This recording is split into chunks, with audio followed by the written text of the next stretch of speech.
உங்க பழைய நகைக்கு கிராமுக்கு 150 ரூபாய் கூடுதலா வாங்கி புது நகை எடுத்துக்கோங்க. அதே கம்மி சேதாரம் தான் உங்க லலிதால மட்டும்தான்.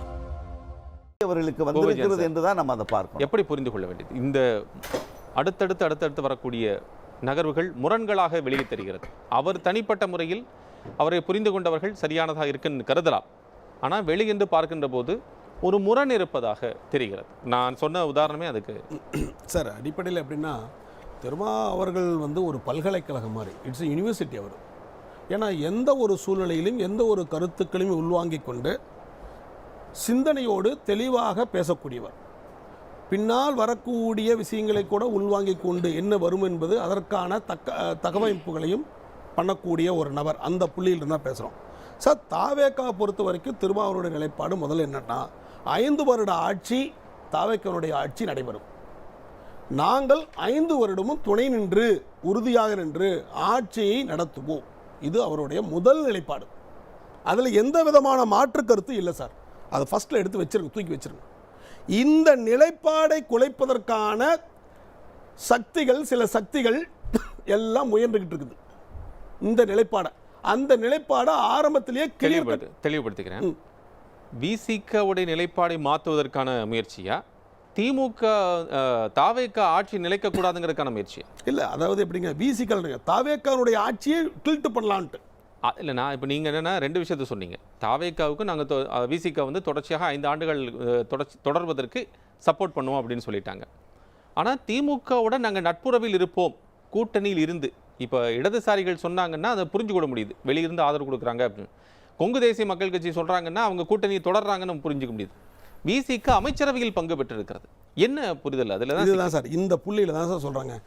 அதாவது சார், விசிக தாவேக்காவுடைய அமைச்சரவையில் பங்கு இருக்கு, ரைட், ஓகே, அவர்களுக்கு சப்போர்ட் பண்ணுறாங்க.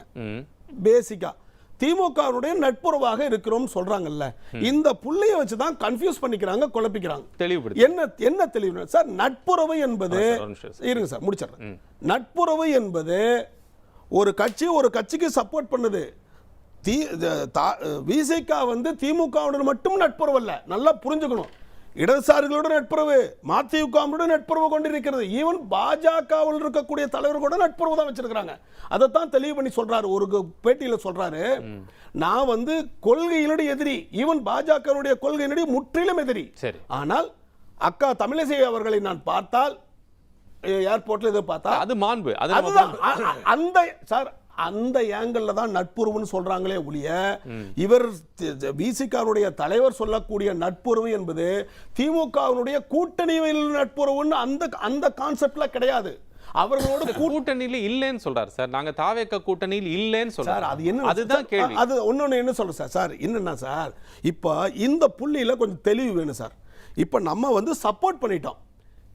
பொதுவா என்ன சொல்றாங்கன்னா, சப்போர்ட் பண்ணிட்டாவே நீங்க கூட்டணி தானே அப்படிங்கிறாங்க. அது இல்ல சார். இல்ல சிபிஎம் சிபிஐ சப்போர்ட் பண்றாங்க, ஆனா கூட்டணியில் இல்ல, ரைட், ஓகே. அமைச்சரவையில் பங்கு வகித்திருக்கிறார்கள். அங்கதான் கேள்வி. ஐயுஎம்எல் ரொம்ப தெளிவுபடுத்திட்டாங்க, இங்க காங்கிரஸ் தெளிவுபடுத்திட்டாங்க. ஆமா, நாங்க தாவேக்காவோட கூட்டணியில் தொடர்கிறோம். ஐயுஎம்எல் விசிக முன்னாடி இந்த திமுகவோட தொடர்பில் இருக்க அந்த கூட்டணியில் இருக்கக்கூடியவர்கள், நீண்ட கால தொடர்பு உண்டு அவங்களுக்கு. ஆனா அவங்களே என்ன சொல்லி போட்டாங்கன்னா, நாங்க இதுல வெளியே வந்துட்டோம், தாவேக்காவுடன் நாங்கள் இருக்கிறோம், அடுத்து வரக்கூடிய தெரியும். அது விசிகாவில் தான் என்ன அந்த ஒரு கன்ஃபியூஸ்ட். அதுதான் சார், அதுல கொஞ்சம் தெளிவு தான் சார். சார் இவங்க சப்போர்ட் பண்ணிட்டாங்க சார், சப்போர்ட் விசிகா சப்போர்ட் பண்ணிட்டாங்க. கூட்டணியில் இருக்கிறதா இல்லையா? இப்ப அதுதான் அது. அப்ப கூட்டணிக்கு என்ன டிஃபரன்ஷியல், அதை முதல்ல புரிஞ்சுக்கணும். அப்ப கூட்டணி என்பதற்கான விளக்கம் என்பதை தெரிந்தால்தான் இதற்கு புரிதல் வரும். சரி, என்ன கூட்டணியுடைய விளக்கம் என்னன்னா, கூட்டணி என்பது இப்ப நாம ஐயாவுக்கு சப்போர்ட் பண்ணுவோம், இவங்களுக்கு சப்போர்ட் பண்றோம், இந்த கட்சிக்காரங்களுக்கு சப்போர்ட், 2 கட்சி. ஆனா கூட்டணி இருக்கா இல்லைன்னா, கூட்டணி என்பது ஒரு காமன் மினிமம் ப்ரோக்ராம் வச்சு 2 பேருக்குள்ள போடக்கூடிய அக்ரிமெண்ட். அதுதான் அங்க வரணும், அதுதான் கூட்டணி. இப்ப உதாரணத்துக்கு மதச்சார்பற்ற கூட்டணியில் அங்க வகிக்கக்கூடிய கட்சிகள் ஒரு காமன் மினிமம் ப்ரோக்ராமுக்காக, ஒரு இது கொள்கைக்காக இருக்கக்கூடிய அக்ரிமெண்ட் தான் கூட்டணி. புரிஞ்சிருச்சுங்களா? இங்க அந்த நிகழ்வு இங்க வரலைன்னு சொல்றாரு, அவ்வளவுதான். அங்கதான் தெளிவு என்னன்னா, தாவேக்காவுடைய இது கேட்டாங்க, ஆதரவு கேட்டாங்க, ஆதரவு கொடுத்திருக்கிறோம். அமைச்சரவையில் நீங்களும் வாங்கினாங்க, நாங்களும் பங்கெடுத்திருக்கிறோம். அதை கூட்டணி என்று கருத முடியாது அப்படின்னு ஒரு இது சொல்ற டெக்னிக்கல் டேர்ம் தான் அது. இது வந்து உண்மையாலுமே technical term, it's a practical term கிடையாது, டெக்னிக்கல் டேர்ம். என்ன அப்படின்னா அவ கூட்டணி என்று சொன்னால் டெக்னிக்கல் டேர்ம், இந்த பொலிட்டிக்கல் டேர்ம் இல்லைன்னா கூட பொலிட்டிக்கல் ஸ்டாண்டுன்னு ஒன்று இருக்கு இல்லைங்க சார், அந்த பொலிட்டிக்கல் ஸ்டாண்டு தானே சார் ரொம்ப முக்கியமானதுங்க. Political stand simple sir. தாவேக்கானுடைய 5 வருஷம் ஆட்சி அமைக்கிறதுக்கு சப்போர்ட் உண்டு சார், ஒன்று. ரெண்டாவது, கூட்டணி அப்படிங்கிறது வந்து ஒரு பெயர் கொண்டு தாவேக்கானுடைய தலைமையில் அமையுது அப்படின்னு வச்சோம்னா அதுக்கு ஒரு பெயர் வைக்கணும், ஒரு காமன் மினிமம் ப்ரோக்ராம் வைக்கணும். அதுதான் சார் தோழமை கட்சியுடைய மீட்டுதல் அது தொடரும் சார். அது ஃபர்ஸ்ட் ரவுண்ட் டாக்ஸ் முடிஞ்சிருச்சு. அதுல என்ன சொன்னாங்க, என்ன பேர் வைக்கிறது அப்படிங்கறது வந்து டிஸ்கஸ் பண்ணாங்க. அது வந்து தாவேக்கானுடைய விஜய் அவர்களே சொல்லிருக்காங்க, எங்களுக்கு ஒரு பேர் வச்சிருக்கிறோம் நினைக்கிறோம் அப்படின்னு சொன்னாங்க. அது வந்து ஃபர்ஸ்ட் ரவுண்ட் ஆஃப் டாக் முடிஞ்சிருச்சு. ரெண்டாவது ரவுண்ட் டாக்ஸ் வரும்போது ஒருவேளை ஒத்து வரும்போது தாவேக்கானுடைய தலைமையில் அனைத்து கட்சிகளும் கூட்டணி அமையும். இதுல இன்னொரு ஸ்டேட்மெண்ட் திருமாவளவர்கள் என்ன சொல்றாங்கன்னா, பாஜக எதிர்ப்பு புள்ளியில திமுகவும் தாவேக்காவும் 2 பேரும் ஒரே இடத்துல சேரணும்னு சொல்றாரு சார். அது பரந்துபட்ட எண்ணம் சார்.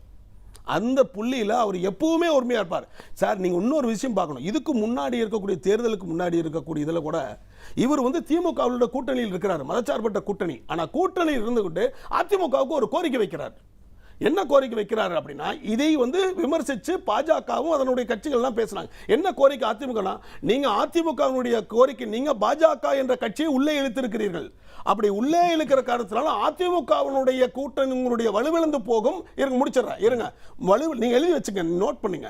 வலுவிழந்து போகும், உங்கள் கட்சி கரையும்ங்கிறார் சொன்னார். ஏன் சொன்னார்? ஏங்க அப்புறம் கேள்வி எழுந்து அதிமுக காரங்க கேள்வி எழுமா, என்னங்க நீங்க இந்த மாதிரி கேள்வி, நீங்க யார்கிட்ட இருக்கிறீங்க?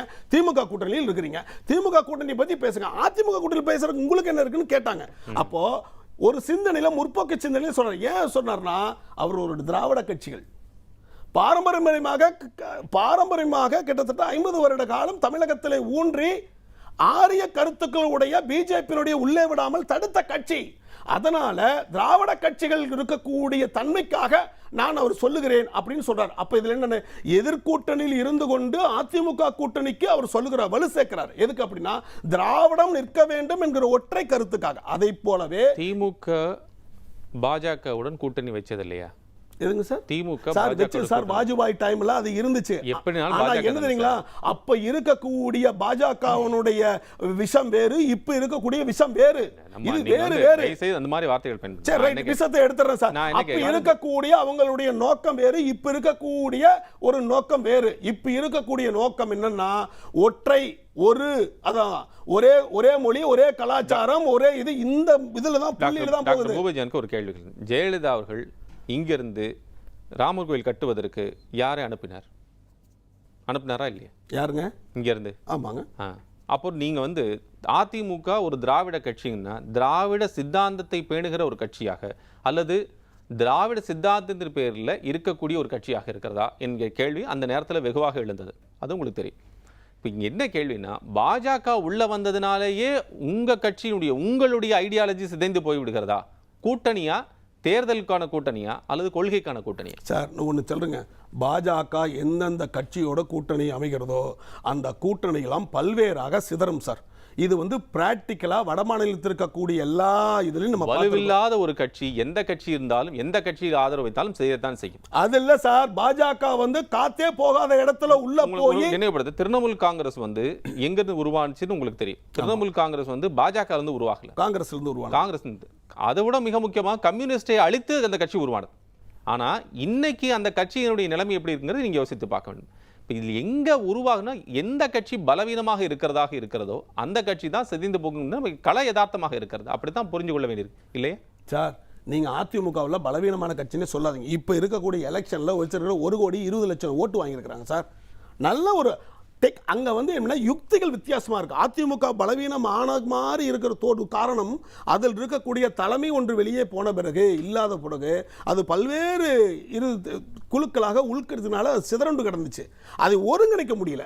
அந்த ஒருங்கிணைக்கல போய் எடப்பாடியார் இருந்தாரு. ஒரு டாக்டிக்ஸ் வந்து சரியான டாக்டிக்ஸ். நீங்க சொல்வதன் அடிப்படையில் திருமாவர்கள் சொல்வதை புரிந்து கொள்வதற்கான தெளிவு வேண்டும் என்பதுதான். ஆமா, தெளிவு வேண்டும் சார். இன்னொன்று சொல்றேங்க சார், ஒரு பரந்துபட்ட மனப்பான்மையை தான் சொல்றாரு. எப்படின்னா, தேசிய அளவிலே ஒரு கூட்டணி அமைய வேண்டும். தேசிய அளவிலே ஒரு கூட்டணி அமைந்து அது பாஜகவுக்கு எதிராக வலுவான கூட்டணி அமைய வேண்டும். ஏன்னா அது ஆல்ரெடி காங்கிரஸ் இருக்காங்க. அதுதான் சார் பாஜகவினுடைய சித்தாந்தம் என்ன தெரியுங்களா? இப்ப இருக்கக்கூடியது எதிர்க்கட்சியே இல்லாம காங்கிரஸ் அழிக்கிறதா சார்? இல்ல இன்னைக்கு அந்த கான்செப்ட்ல அவங்க மூவ் பண்ணிட்டு இருக்காங்க சார். இன்னைக்கு எல்லா மாநிலங்களிலும் காங்கிரஸ் பிரசன்ஸ் இருக்கா இல்லையா? எல்லா மாநிலத்திலும் காங்கிரஸ் இருக்கு. அப்படிங்கும்போது காங்கிரஸ் ஒரு ஒருமித்த இந்த ஏற்பாட்டை செய்திருக்குமே தவிர, காங்கிரஸ் தான் ஒட்டுமொத்தமாக இந்தியா முழுவதும் இருக்கக்கூடிய ஒரு எதிர்க்கட்சியாக செயல்பட முடியுமே தவிர, எல்லா கட்சியும் சேர்ந்து அவர்களுக்கான ஒரு சப்போர்ட் தானே பண்ண முடியும். அதுதான் சார் சொல்ல வர்றேன். பிஜேபியினுடைய டாக்டிக்ஸ் என்னன்னா சார், இப்போ இருக்கக்கூடிய டாக்டிக்ஸ் என்ன அப்படின்னா, காங்கிரஸ் வந்து இப்போ இருக்கக்கூடிய தாவேக்காலுடைய அமைச்சரவையில் வந்த உடனே ரொம்பவும் கவலைப்பட்டது எந்த கட்சி தெரியுமா சார்? பிஜேபி தான் சார். ஏன்னா காங்கிரஸ் வந்து இங்க வந்து ஸ்ட்ராங் ஆகக்கூடாது, தமிழகத்தில் ஸ்ட்ராங் ஆகி டெவலப் ஆயிடக்கூடாது என்கிறதை இருக்கக்கூடிய எல்லா கட்சிகளிலும் கஷ்டப்பட்ட கட்சி, வருத்தப்பட்ட கட்சி பிஜேபி தான். ஏன்னா அதனுடைய தாக்கம் அமித்ஷாவோட முடி இப்போ வந்து இருக்குது. அர்லேக்கருக்கு வந்து இப்போ இருக்கக்கூடிய கவர்னருக்கு வந்து ஆர்டர் மறைமுகமாக கொடுத்துருக்காரு. எல்லா இடத்துலையும் நீங்கள் இன்னைக்கு ஜூனியர் விடலை எடுத்து படிச்சீங்கன்னா பார்த்தா தெரியும் என்ன இருக்குன்ட்டு. அந்த ட்ரெண்ட் எல்லாம் இனிமேல் வரப்போகுது. த்ரூ கவர்னர் மூலம் எல்லா விதமான செய்திகளையும் செய்ய போறாங்க. பதில் சார், தலைவர் திருமாவர்களே சொல்லியிருக்கிறாரு, தாவேக்காரோட சேர்ந்து கூட்டணி இருந்தால் நான் கூட்டணியில் சேருவோன்னு சொல்லிட்டார்ல. நேத்து இல்லைங்கிறாரு, நான் கூட்டணி இல்லைங்கிற சார். இல்ல சார், சேருவோன்னு சொல்லியிருக்காரு. கூட்டணி ஒன்று அமைந்தால் கண்டிப்பாக சேருவோம்.